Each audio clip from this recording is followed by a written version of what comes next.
Hello guys, I welcome you English with Abhishek. English with Abhishek में आपका स्वागत है।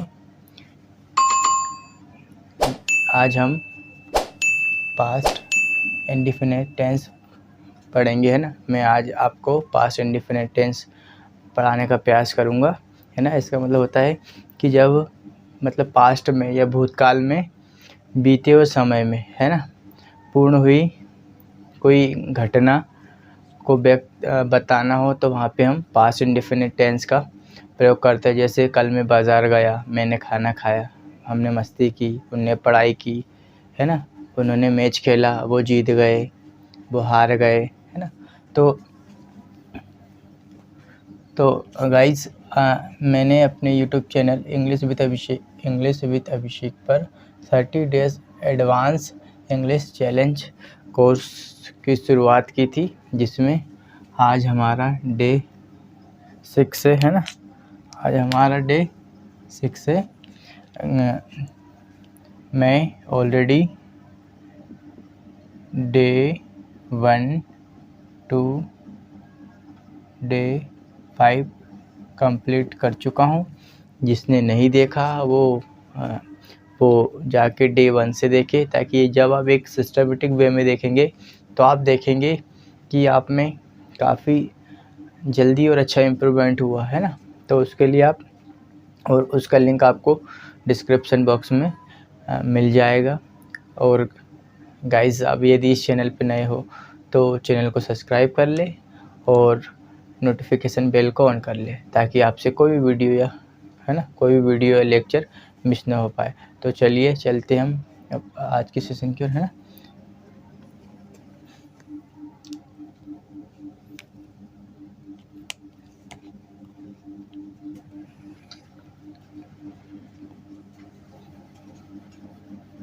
और मैंने अपने यूट्यूब चैनल इंग्लिश विद अभिषेक पर 30 डे मतलब basic spoken English course already complete कर चुका हूँ। उसका लिंक भी आपको डिस्क्रिप्शन बॉक्स में मिल जाएगा। आप चाहे तो पहले 30 डे बेसिक देख सकते हैं, उसके बाद एडवांस देख सकते हैं। जब आप इस सीरीज़ को देखोगे, पहले उस सीरीज़ को देखने को इस सीरीज़ को देखोगे तो आपका रिवीजन अच्छा होगा और आप में इम्प्रूवमेंट ज़्यादा दिखाई देगा, है ना। तो चलिए, आज का हमारा जो टॉपिक है that is past indefinite tense, है ना, जिसकी पहचान होती है लास्ट में ई, ये, ए, ई, या, है ना। जैसे ये हम हार गए, है ना, बच्चे स्कूल गए, है ना, हम जीत गए। इस प्रकार के जब भी हमें वाक्य बनाने वहाँ पे हम पास्ट इंडेफिनिट टेंस का यूज़ करते हैं, है ना। और इसकी जो हेल्पिंग वर्ब होती है, इसमें हम डिड का प्रयोग करते हैं। लेकिन चलिए पहले मैं आपको इसकी डेफिनेशन लिखवा देता हूँ, फिर हम, है ना।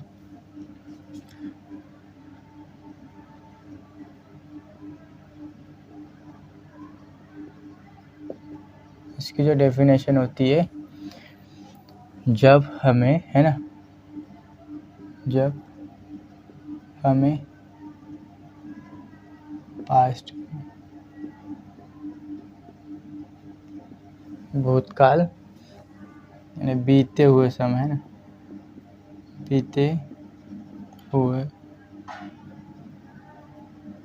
बीते हुए समय में पूर्ण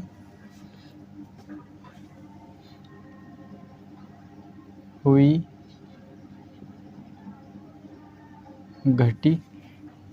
घटनाओं को, है ना,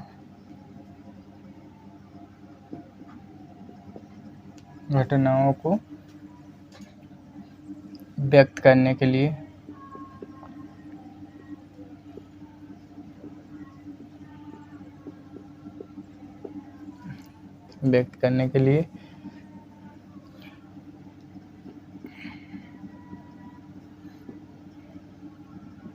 पास्ट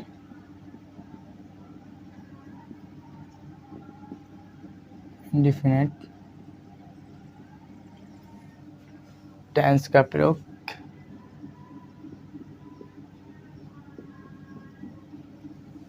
प्रयोग किया जाता है ना।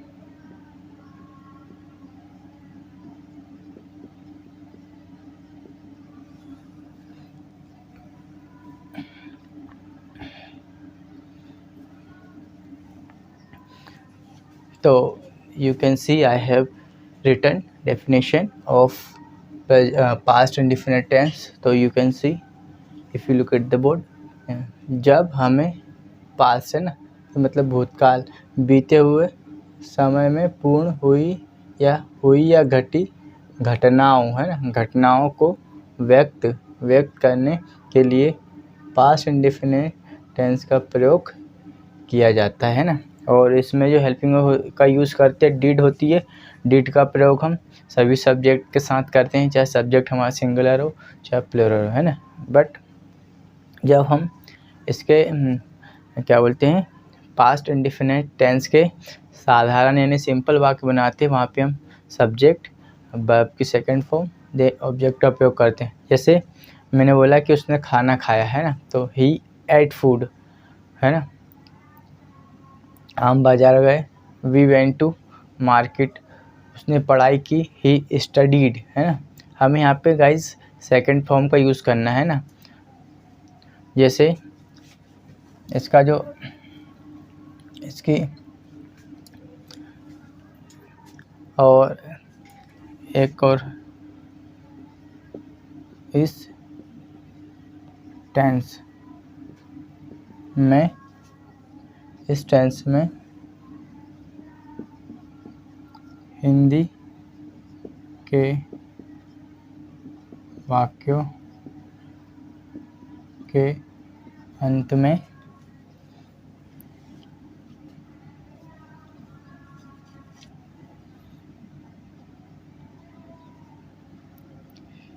ई ए या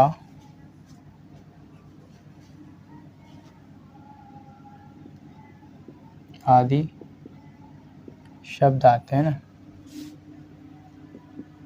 शब्द आते हैं। ई वह स्कूल गई है ना, वह स्कूल गई तो ई है ना। और हम हार गए तो ए। हमने खाना खाया है ना, आदि शब्द आते हैं। जो इसकी हिंदी में पहचान होती है उसमें हिंदी वाक्यों के लास्ट में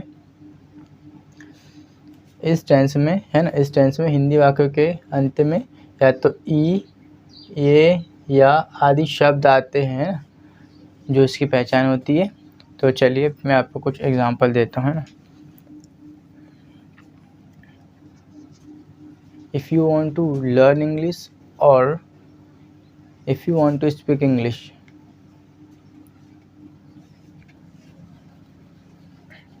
आपको बने रहना है ना एंड ऑफ द सेशन। तो कुछ ना कुछ सीख कर ही जाओगे है ना गाइस। तो चलिए मैं इसको रिमूव करता हूँ।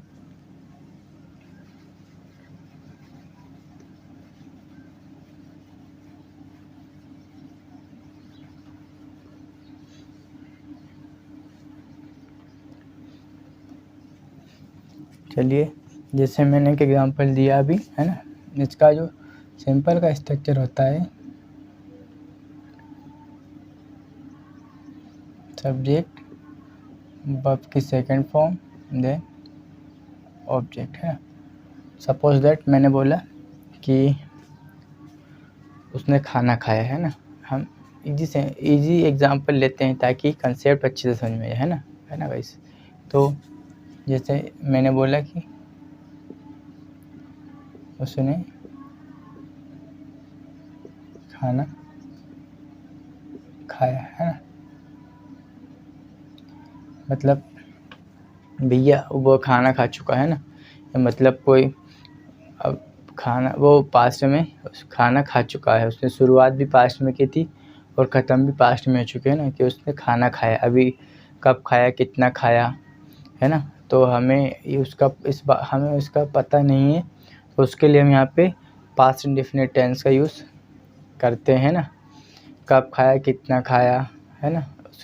जब हमें घटना पास्ट में घटी हो बट हमें उसकी पूरी जानकारी नहीं होती है ना, तो वहाँ पे हम पास्ट इंडेफिनिट टेंस का प्रयोग है ना।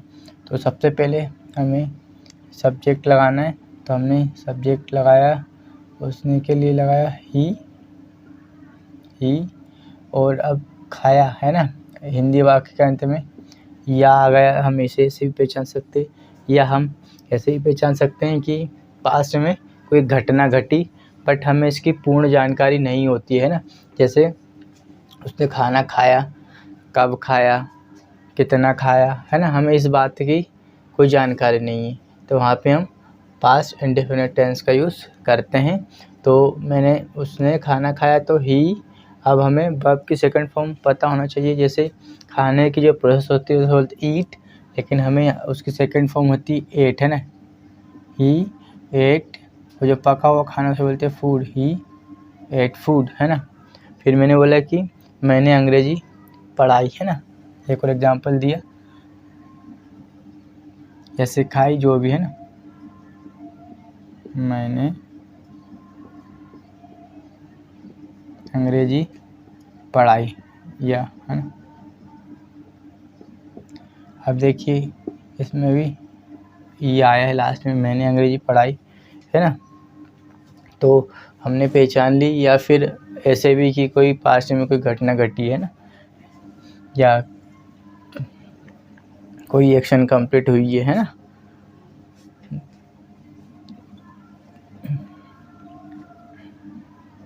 या पास्ट में कोई कार्य था जो पूर्ण हो चुका है ना।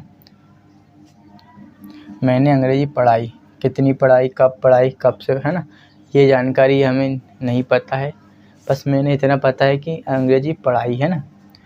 तो मैंने अंग्रेजी पढ़ाई, तो सबसे पहले इसको लिखेंगे, सब्जेक्ट के लिए मैंने के लिए हो जाएगा आई, और जो पढ़ाने की वो टीच, लेकिन हमें यहाँ पे वर्ब की सेकंड फॉर्म पे यूज़ करना है, तो यहाँ पे लिखेंगे आई टॉट, है ना, आई टॉट, क्या ऑब्जेक्ट है हमारा इंग्लिश, मैंने अंग्रेजी पढ़ाई, आई टॉट इंग्लिश। एक और एग्जांपल देते हैं, हम घर गए, है ना, हम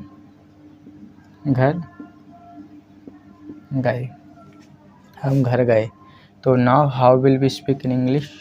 तो सबसे पहले हमें यहाँ पे चूज़ करना है सब्जेक्ट, देन देन वर्ब, हम वी सेकेंड फॉर्म वेंट लगाएंगे, क्योंकि फर्स्ट फॉर्म होती है गो, वी वेंट टू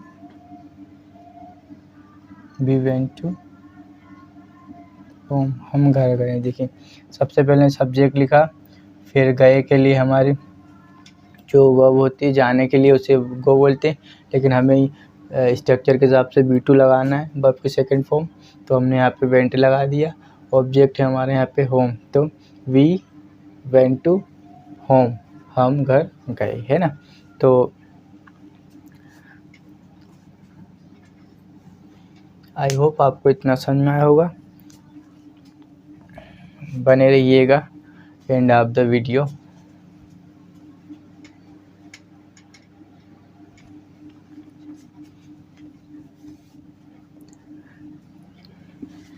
इसको मैं रिमूव कर देता हूँ।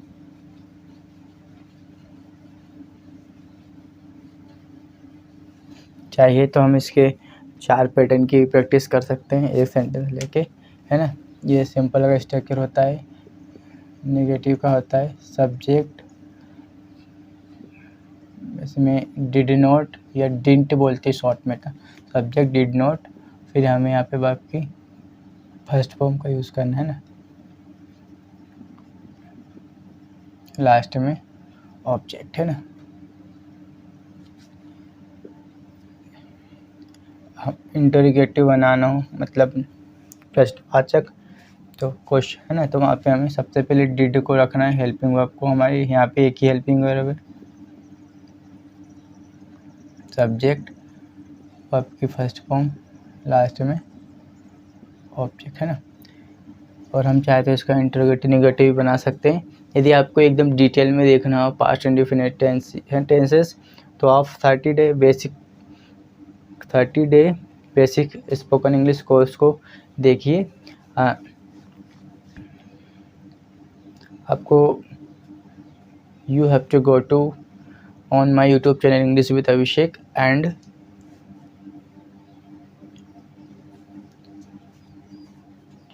you have to click 30 days spoken English course and one by one आपको डे वाइज वीडियो देखना है ना। तो हम इंटरोगेटिव नेगेटिव भी बना सकते हैं। उसके लिए सबसे पहले हेल्पिंग वर्ब को आगे, फिर उसके बाद सब्जेक्ट, वर्ब की फर्स्ट फॉर्म, लास्ट में हमारा ऑब्जेक्ट है ना। अब मैं एक एग्जांपल देता हूँ, है ना।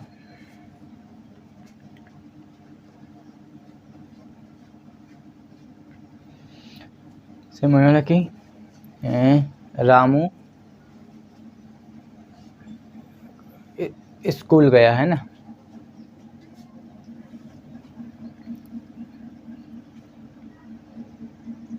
हम इन चारों पैटर्न में मैं आपको बना के बताऊंगा एक सेंटेंस लेके, है ना, ताकि हमें इस प्रकार से इन 4 वे में प्रैक्टिस करना है, ताकि हमें जब हम इंग्लिश स्पीकिंग करें, when we talk in English, तो हमें कब कौन सा सेंटेंस बोलना पड़ जाए हम नहीं जानते हैं ना गाइस।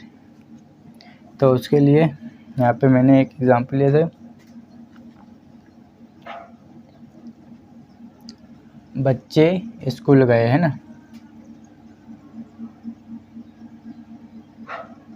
या हम यहाँ पे लिख सकते हैं रामू ने अंग्रेजी सीखी, है ना।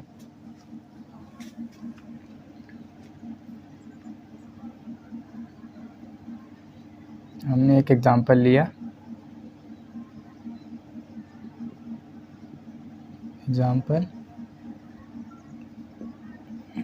रामू ने अंग्रेजी सीखी, है ना। तो अब देखिए, सबसे पहले हमें लिखना है तो सब्जेक्ट हो गया हमारा रामू। अब हमें वर्ब की सेकंड फॉर्म लगानी है। तो जो सीखने की वर्ब होती है उसे बोलते हैं लर्न, फर्स्ट फॉर्म होती है, सेकंड फॉर्म होती है लर्न, है ना। तो रामू लर्न इंग्लिश। फिर उसने गाना गाया, है ना।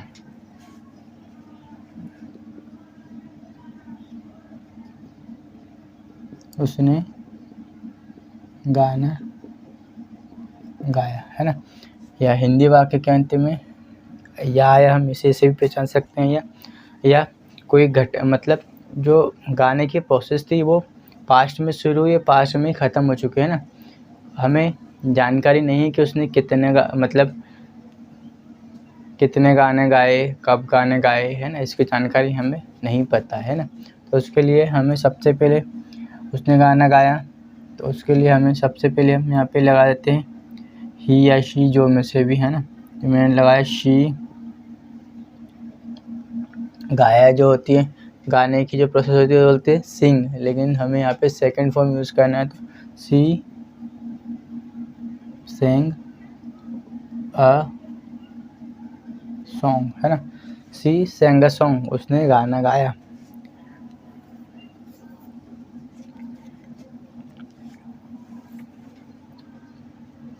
हमने दिवाली मनाई, है ना। अब हम इसके 4 पैटर्न बनाएंगे, है ना। यहाँ पे मैंने लिखा कि हमने दिवाली मनाई, है ना। हिंदी वाक्य के अंत में या आगे हम इसे ही पहचान, या फिर कोई घटना थी जो कोई एक्शन पास्ट में स्टार्ट हुई थी और पास्ट में एंड मतलब पूर्ण हो चुकी घटना, है ना। तो हमने के लिए लगाएंगे हम भी, मनाने की जो मतलब कोई भी जब हम प्रोग्राम फंक्शन मनाते हैं उसको बोलते हैं सेलिब्रेट, है ना। तो वी, और हमें यहाँ पे सेकंड फॉर्म लगानी है ना, तो सेलिब्रेटेड, है ना। वी सेलिब्रेटेड दिवाली, है ना।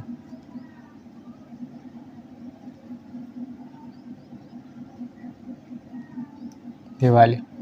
यह फिर हमने बोला कि हमने दिवाली नहीं मनाई, है ना। अब हम इंटरोगेटिव बताएं तो हमने दिवाली नहीं मनाई, तो we did not celebrate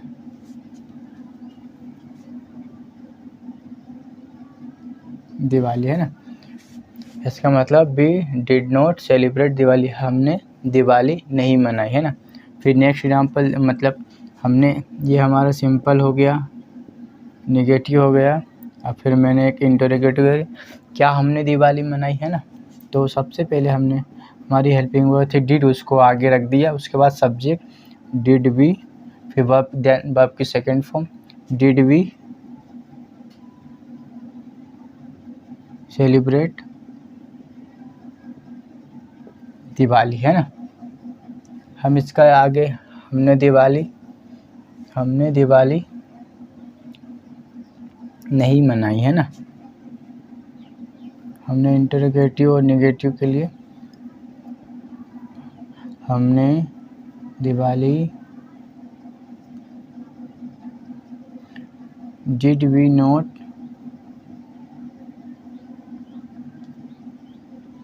celebrate Diwali, है ना।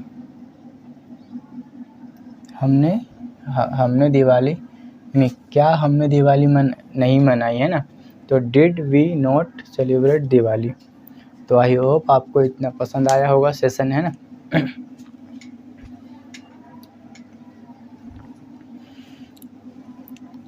ऐसे वह बाजार गया, ही वेंट टू मार्केट। उसने पढ़ाई की, ही स्टडीड। हमने खाना खाया, वी एट फूड। हम हार गए, हमने मैच खेला, वी प्लेड क्रिकेट। मैंने उससे बात की, आई टॉक्ड टू हिम या I talked to her. Ramu मुझसे मिला, रामू मेट मी। मैं रामू से मिला, तो आई मेट रामू।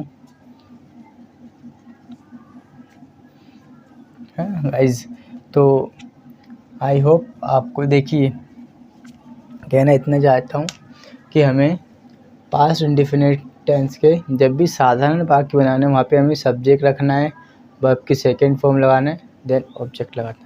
बट जब हमें पास्ट इंडेफिनिट टेंस के नेगेटिव वाक्य बनाना हो, मतलब नकारात्मक, तो सबसे पहले हमें सब्जेक्ट, फिर उसके बाद हमें डिड नॉट रखना है।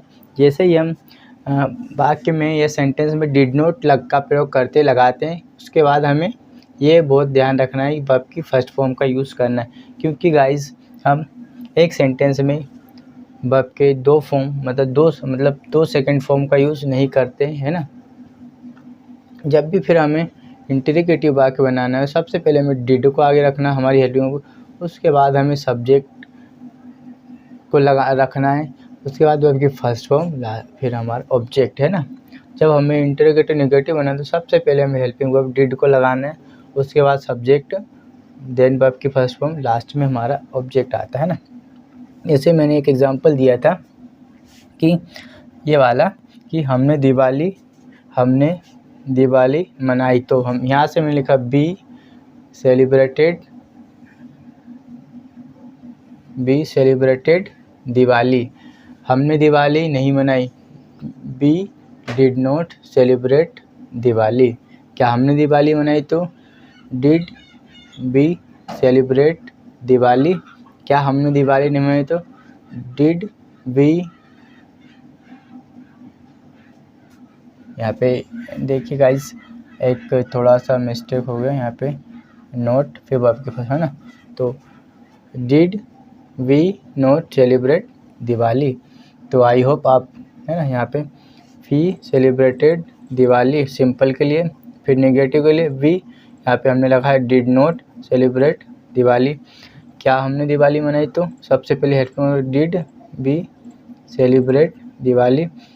क्या हमने दिवाली नहीं मनाई, did we subject word not celebrate Diwali. I hope आपको इतना समझ में आया होगा, है ना।